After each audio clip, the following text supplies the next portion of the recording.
Rumah tangga Advent, pasal yang ke-17, kewajiban berbahasa. Masing-masing mempunyai tanggung jawab pribadi. Kedua mempelai dipersatukan oleh kepentingan mereka dalam kehidupan akan mempunyai sifat-sifat yang nyata dan kewajiban tersendiri. Masing-masing mempunyai tugas kewajiban sendiri-sendiri, namun wanita tidak boleh dinilai tugasnya seperti hewan yang menanggung beban. Sang istri menyamarakan lingkungan keluarga, sebagaimana seorang istri bijaksana menjadi teman kepada suami. Pada setiap langkah, dia harus bertanya, apakah ini ukuran kewanitaan yang benar? Dan bagaimana caranya menjasmanikan pengaruh saya sama seperti pengaruh Kristus di dalam rumah tangga? Biarlah suami menunjukkan penghargaannya terhadap tugas kewajiban si istri. Sang istri harus menghormati suaminya. Suaminya harus mengasihi dan mencintai istri, sebagaimana sumpah perkawinan yang mengikat mereka menjadi satu. Demikianlah iman mereka kepada Kristus harus menjadikan mereka satu di dalam Dia. Adakah sesuatu yang lebih berkenan kepada Allah daripada melihat orang-orang untuk belajar dari Yesus dan semakin bertambah penuh dengan Roh-Nya? Engkau sekarang mempunyai tugas kewajiban yang harus dilaksanakan. Tugas yang tidak ada sebelum kawin. Oleh sebab itu, berlakulah manis budi, kemurahan hati, sebagaimana Kristus telah mengasihi kita. Pelajarilah dengan teliti petunjuk berikut ini. Hai segala istri, hendaklah kamu tunduk kepada suamimu seperti kepada Tuhan. Karena suami itu kepala kepada istrinya, seperti Al-Masih pun kepada jemaat. Seperti jemaat itu tunduk kepada Kristus, demikianlah hendaknya segala istri tunduk kepada suaminya dalam segala hal. Hai segala suami, kasihilah istrimu, seperti Kristus pun mengasihi akan jemaat dan telah diserahkannya dirinya baginya. Petunjuk Allah kepada Hawa. Kepada Hawa telah diberitahukan tentang duka cita dan sakit yang harus dideritanya sejak waktu itu. Maka firman Tuhan, namun engkau akan berani kepada suami dan ia akan berkuasa atasmu. Pada waktu penciptaan, Allah telah mengangkat Hawa sederajat dengan Adam. Sekiranya mereka tetap menurut kepada Allah sesuai perbuatannya dengan hukum cintanya yang besar itu, sudah tentu mereka akan selamanya rukun terhadap satu dengan yang lain. Tetapi dosa telah mengakibatkan percekcokan, dan sekarang persatuan dan kerukunan hanya dapat dipelihara oleh penyerahan yang satu terhadap yang lain. Hawalah yang terlebih dahulu melanggar, dan dia telah jatuh ke dalam penggodaan oleh memisahkan diri dari temannya, bertentangan dengan petunjuk ilahi. Oleh bujukannya lah sehingga Adam berdosa, maka sekarang ia ditempatkan di bawah perintah suaminya. Kalau sekiranya prinsip-prinsip yang dilarang dalam hukum Allah itu dihargakan oleh manusia yang jatuh dalam dosa itu, walaupun hukum itu bertumbuh sebagai akibat dosa, ternyata akan menjadi berkat kepada mereka. Tetapi disalahgunakan oleh suami, kekuasaan yang diberikan kepadanya sehingga terlalu sering nasib wanita itu terlalu pahit dan menjadikan hidupnya menjadi beban yang berat. Hawa telah memperoleh kebahagiaan yang sempurna, hidup bersama suaminya di Eden. Tetapi seperti Hawa modern yang selalu gelisah, ia telah terbujuk oleh pengharapan hendak masuk ke dalam suasana yang lebih tinggi daripada yang ditentukan Allah baginya. Dalam usahanya hendak naik ke lebih tinggi di atas kedudukannya yang semula, dia jatuh lebih rendah naik daripada itu. Suatu akibat yang sama akan dicapai oleh semua orang yang tidak mau memikul dengan gembira segala kewajiban hidupnya setuju dengan kehendak Allah. Istri patuh, suami mengasihi. Sering timbul pertanyaan, apakah seorang istri tidak mempunyai kemauan sendiri? Alkitab menjelaskan dengan tegas bahwa suami itulah kepala rumah tangga. Hai segala istri, hendaklah kamu tunduk kepada suamimu. Kalau nasihat ini berakhir di situ, kamu boleh mengatakan bahwa kedudukan si istri bukanlah suatu kedudukan yang dikehendaki. Itu adalah suatu kedudukan yang sangat berat dan dalam banyak hal menyusahkan, dan adalah lebih baik kalau perkawinan itu sedikit saja. Banyak suami berhenti pada perkataan, "Hai segala istri, hendaklah kamu tunduk." Tetapi kita akan membaca kesimpulan nasihat itu yang berbunyi seperti kepada Allah. Allah menuntut istri senantiasa taat dan memuliakan Allah. Penurutan yang seksama dilakukan hanya kepada Tuhan Yesus Kristus yang telah menebus dia sebagai anaknya sendiri dengan nilai nyawanya yang tidak terduga itu. Allah telah memberikan kepadanya suatu hati nurani yang tidak boleh dilanggarkan tanpa hukuman. Kepribadiannya tidak boleh dilebur ke dalam kepribadian suaminya dalam segala hal. Apabila dia mengetahui dengan melakukan demikian, bencana akan datang kepada tubuh dan rohnya yang telah ditebus dari perhambaan setan. Ada seorang yang berdiri lebih tinggi daripada suami bagi sang istri, yaitu penebusnya. Dan penyerahan kepada suaminya harus diberikan sebagaimana petunjuk yang diberikan kepada Tuhan. Seperti kepada Tuhan. Apabila para suami menuntut ketaatan yang seksama daripada istrinya, dengan demikian bahwa wanita tidak mempunyai suara atau kehendak dalam keluarga, tetapi harus tunduk sama sekali, mereka menempatkan istrinya dalam suatu kedudukan yang bertentangan dengan kitab suci.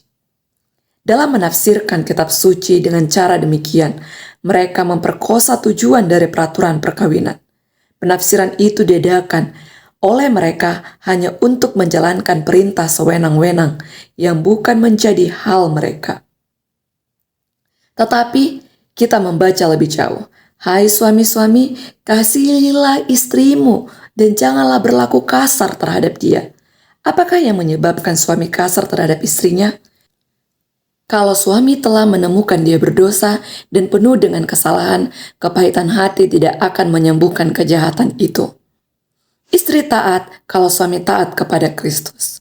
Dalam hubungan Tuhan Yesus dengan jemaatnya, belum digambarkan dengan sempurna oleh banyak suami dalam hubungan mereka kepada istrinya, karena mereka tidak memelihara jalan Tuhan. Mereka menyatakan bahwa istrinya harus taat kepada mereka di dalam segala perkara, tetapi bukanlah maksud Allah supaya suami yang memerintah sebagai kepala rumah, bila mana dia sendiri tidak taat kepada Kristus. Dia haruslah di bawah perintah Kristus, supaya ia boleh mengibaratkan perhubungan Kristus kepada jemaat. Kalau ia seorang yang kasar, tak senonoh, galak, menyombongkan diri, bengis, dan sombong, dan penganiaya, janganlah ia berkata bahwa suami itulah kepala istri, dan istri harus tunduk kepadanya dalam segala hal. Karena ia bukanlah Tuhan, ia bukanlah suami arti yang benar dari perkataan itu. Para suami harus mempelajari teladan itu dan berusaha supaya mengetahui apakah yang dimaksudkan oleh lambang yang diajarkan dalam buku Efesus, perhubungan yang dipelihara Kristus dengan jemaat. Suami haruslah sebagai seorang juru selamat dalam keluarganya.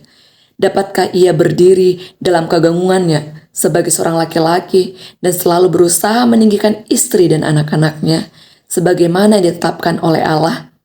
Apakah dia meniupkan suasana murni dan manis? Bukankah seharusnya dia mempertumbuhkan dengan rajin cinta kepada Kristus, menjadikan itu menjadi prinsip yang kekal dalam rumah tangganya, sementara dia menuntut haknya sebagai pemegang kuasa? Biarlah setiap suami dan bapa memahami perkataan Kristus itu, bukan dengan cara berat sebelah, yang nampaknya hanya menguatkan ketaatan istri kepada suaminya, akan tetapi dalam terang salib di Golgota, mempelajari tentang kedudukannya sendiri dalam lingkungan keluarga. Hai suami, kasihilah istrimu sebagaimana Kristus telah mengasihi jemaat dan telah menyerahkan dirinya baginya untuk menguruskannya. Sesudah ia menyucikan dengan pemandian dengan air dan firman. Tuhan Yesus menyerahkan dirinya sehingga mati di atas salib supaya ia dapat menyucikan dan memelihara kita semua dari segala dosa dan dari kecemaran oleh kuasa Roh Kudus. Diperlukan kesabaran bersama.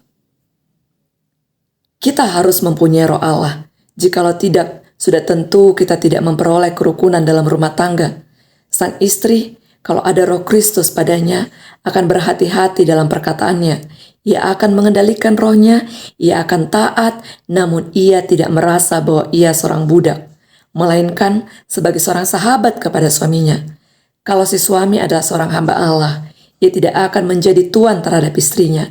Ia tidak akan berbuat sesukanya dan tidak menuntut dengan paksa.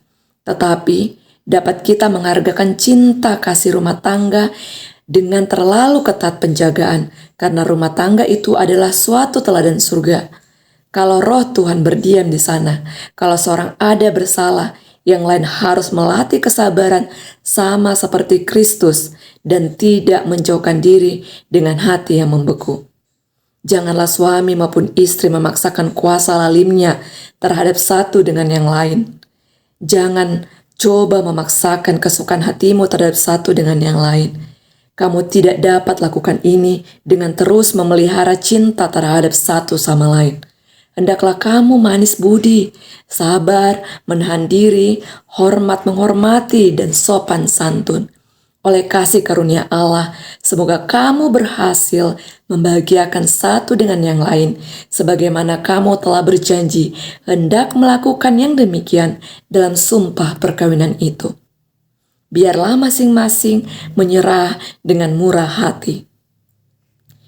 Dalam hidup perkawinan, kadang-kadang para pria dan wanita berlaku seperti anak-anak nakal yang tidak berdisiplin. Si suami mau melakukan yang ini, dan sang istri mau melakukan yang itu. Dan tidak ada seorang pun yang mau mengalah.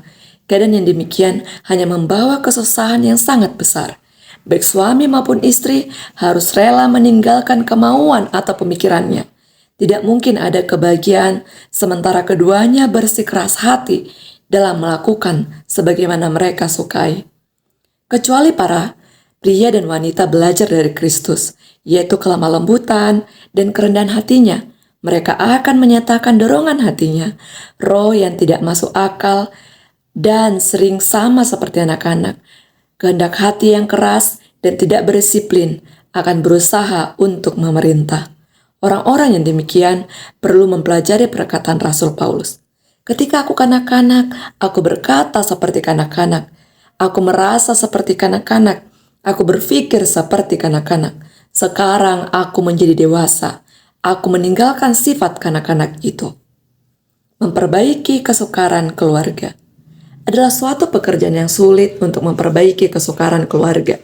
Meskipun suami dan istri berusaha hendak mengadakan penyelesaian yang adil dan benar, berhubungan dengan segala kewajiban mereka yang beraneka ragam. Kalau saja mereka telah gagal untuk menyerahkan hati kepada Allah, bagaimanakah cara suami dan istri membagi perhatian dalam kehidupan mereka sebagai suami istri dan terus memelihara pegangan cinta kasih yang kuat terhadap satu yang lain? Mereka harus mempunyai perhatian yang bulat dalam segala sesuatu, membangun rumah tangga mereka. Kalau sang istri adalah seorang Kristen, akan memperoleh perhatian yang mendalam terhadap suami sebagai temannya, karena suami harus berdiri sebagai kepala rumah tangga. Nasihat kepada keluarga yang tidak rukun. Rohmu adalah salah apabila engkau mengambil keputusan, engkau tidak mempertimbangkan masalah itu dengan baik-baik. Apa akibat mempertahankan pandanganmu itu? Dengan cara yang bebas, engkau mengaitkan itu dengan permintaan duamu dalam percakapanmu, sedangkan engkau mengetahui bahwa istrimu tidak mempunyai pandangan yang sama dengan engkau.